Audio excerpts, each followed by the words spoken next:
For this is the will of God, even your sanctification, that ye should abstain from fornication.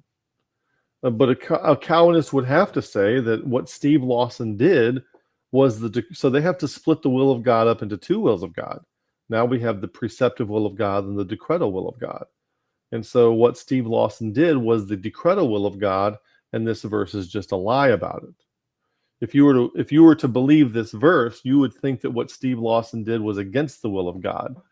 But we know from Calvinism that this verse is wrong, and that what Steve Lawson did was the decretal will of God. I mean, why would someone like that go around saying sola scriptura?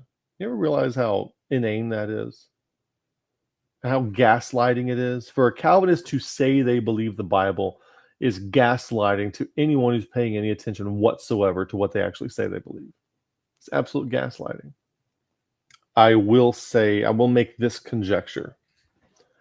I am guessing that he confessed to it because he came to a place where he probably realized that he could not contain the secret. He was going to be found out.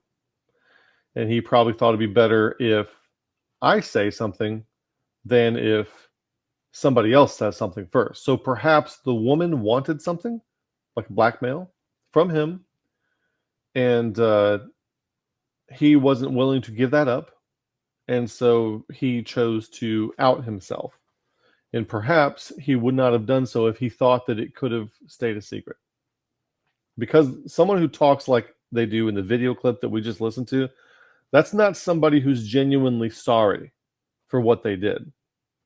That's somebody who cares more about what you think about him than he does about what his own actions do and how they affect people. Notice that. He's not concerned about who he has hurt or what kind of testimony or negative impact his actions are having. He's concerned with how he's being judged by people. That's as narcissistic as you can possibly get. To not only have however many hundreds of people are in his congregation right there in Dallas, but all the people who think he's, one of the great giants of the faith, around the world and in America and all around Christendom or so whatever. So why isn't his concern with who he may have hurt? Because he's a flaming narcissist. That's why. He's only concerned. He's got this external validation thing. You often find narcissists in places of leadership like this.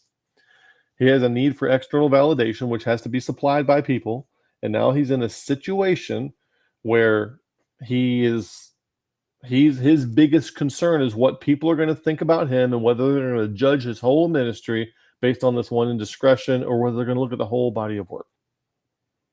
Why is that your only concern? That's the concern of a narcissist. Absolutely.